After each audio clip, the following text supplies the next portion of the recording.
Right, buddy. Manchester United obviously lost or got a draw actually yesterday, 4-4 against Bournemouth. Let's talk about five big takeaways that we learned from the game. It was an interesting game, a fun game. Ruben Amorim described it as, but let's get into it. Now, starting off with the first thing, attack was class, and I know I got a bit of stick for saying that attack was class, but I thought the attack yesterday was very, very good. I think the main thing was that we were missing our chances in that first half. There were 5, 6 chances which I thought Manchester United should have scored. Early on into the game, I thought it was the best start I've seen United have under Ruben Amorim ever in a Premier League game. It was scintillating stuff from the beginning, quality, high energy, tempo. We put Bournemouth on the back foot, and we should have had 2 or 3 goals in that first 20 minutes. And then second half, and even towards the end of the first half, you allow Bournemouth to get back in the game. And as you do with any Premier League team, if you're going to give them chances, especially against United, they're gonna score. And obviously, it was down to Le Mans, 2 great saves in the 95th and the 99th minute to keep that Old Trafford record, which we're probably all happy about anyway. But again, the main disappointment was the fact that Manchester United struggled defensively, which we'll talk about. But the attack, I thought Cunha, Mbeumo, Mount, Bruno, even Ahmad down that side were absolutely fantastic. And again, there should have been more goals. I think when you score the quality of goals that we did, I mean, that Bruno Fernandes free kick was ridiculous. We had chances to kind of kill off the game in that first half, and it should have been 3-0 going into that first half. But I thought the attack did play very, very well. Now, the second thing, let's talk about the defence. The defensive worries, I mean, missing De Ligt, Maguire, we've massively missed them, especially now as well with Mazraoui going to AFCON. We need a senior leader in that back three. Shaw ambushed out the way, very, very poor defending from him. And I think you know that Dallo as well had an alright game, but wasn't great. But the centre backs, we are missing that experience. Yoro, again, wasn't bad, but again, I think Aiden Heaven, you look at his positioning on the first goal. Luke Shaw had a similar scenario where he just comes over and deals with it. Aiden Heaven, a little bit of inexperience not to come over and deal with the situation, but he will learn from that. And I think that has been a massive concern. I mean, the state of the goals we conceded as well. Yes, one of them's a free kick, but the first one again, just poor from, I think it's Mount who passed it back to Shaw. He gets barged off the ball, and then it's just a free run for Semenyo. The second goal, 38 seconds into the second half. Great pass by Tavernier, but again, there's 2 defenders there. How does he find that gap to slide into the bottom right-hand corner? Again, the free kick, and then the fourth goal, Krupi Jr., I think it's Martinez. They just played the ball through.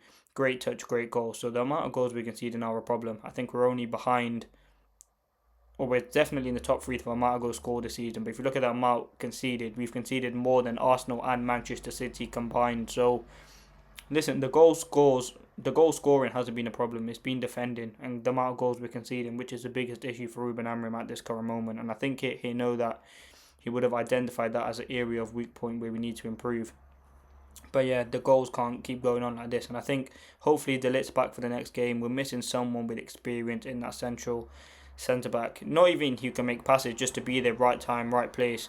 De Ligt, someone who's aggressive in the front foot, and I think we are missing that. Yes, it's good giving opportunities to Euro and Aiden Heaven, but the problems are, you see it there, relatively inexperienced back three. I mean, 19 and 20, Aiden Heaven and Lenny Euro are. So yeah, there are problems there. Now, the third thing that I thought, Bruno. We have to talk about Bruno. Another goal and assist. Now, it's only Erling Haaland in the Premier League that has more goals and assists than Bruno. But again, you look at that Bruno position. I think we've seen the good and bad of Bruno at times in the game. I mean, he scored a wicked goal, got a great assist from a corner, but then you see the downside, them running through the midfield, and that has been a big problem. Now, you have Aston Villa on Sunday. It's going to be another big problem there. They're going to be running through that midfield. And I'm worried for that. Morgan Rogers, there's no Casemiro in that game. Morgan Rogers, McGinn, Tielemans, Onana, they're just very, very good players. And the midfield has been a problem. The main thing that we've been saying about Bruno is we know he's a very, very good midfielder, but he isn't a midfield in the 2, and I just don't think that's where he best operates. But I thought he had a very good game yesterday. He was good on the ball. Again, scores a great goal. He was trying to do something, and he always looks like the one who's going to try and do something. Now, we've seen the quotes, which we'll talk about separately. But again, the quotes that he's been saying have been quite damning and eye-opening around Manchester United. But yeah, I think Bruno's performance yesterday was very, very good. Casemiro, again, we saw the good and bad.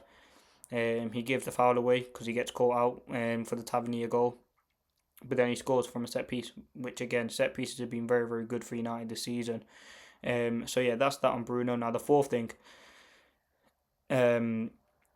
I want to talk about Dallo. I mean, Dallow's been a player for me who I don't really rate Dallo. I don't think he's a good left wing back. But again, he's proven me wrong at the moment. The performance he put in yesterday was fantastic. Very good defensively. Put in a great cross for the goal. And again, wing back to wing back.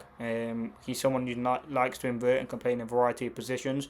I think Dallo is one of those players with Maswari not here for AFCON and a lack of senior players in the defence. Dallo really has to step up. And we know Dallo has form. We know how good he can be.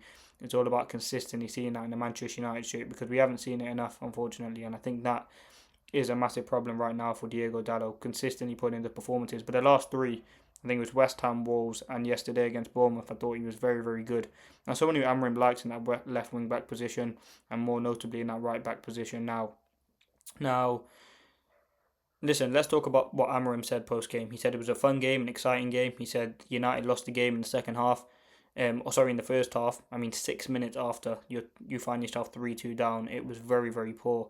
But I think Amorim would have learned a lot about the team. I think there was a lot of flexibility yesterday in terms of formation, going into a 4-3-3, shifting into a 5. Ahmad was dropping into midfield. There were nice connections, patterns of play. We are starting to see something, and it's definitely something they have been working on in training. But again, you see the downsides of the amount of goals we're conceding. And I think what Amorim will take away from the game is he knows that goals are not a problem. He scored 4 against Wolves, 2 against Liverpool, 4 against Brighton. It's just the amount of goals we conceded. I mean, when you score 4 goals at Old Trafford, you should be expecting to win the game. And the fact that we let Bournemouth get into the game would be typically concerning for probably Ruben Amorim. But again, what he said post game, he said Le Mans did very, very well. Obviously, he single handedly kept that record, the Old Trafford halftime record, intact. But he was getting very frustrated on the sideline. And what some of the things Amorim said after the game that I've noted here, he said this: the game, where is it? We have talent in defence. We have quality players. We need to defend better as a team. I don't think it's the same situation. We need to improve our players because they have talent to defend better. He said it's an opportunity for everyone now. When players leave into AFCON, we'll be ready. We'll try and find different ways to create chances and score goals. He said today's performance is different from the last two at home. There's no victory and it's frustrating, but the performance is different. He said lots of good things, but a lot of things to work on. We need to work on the details and be more efficient. Once again, against a very good team, we create lots of chances and we should have taken all 3 points. Again, clean sheet record is very, very poor. I think we have 6 clean sheets in 43 games. That is a massive problem. But yeah, it was a fun game. I think we started well, which we did. Very good first half. But then second half, lack of concentration and we lost the game. And he tried. Listen, he bought on Sesko, he bought on Xerxes. He took off a defender, put an attacker. Like, he tried to go for the win. And I think if United continue to play like that, I don't think many fans will be frustrated with the way that we're playing. But let me know your thoughts.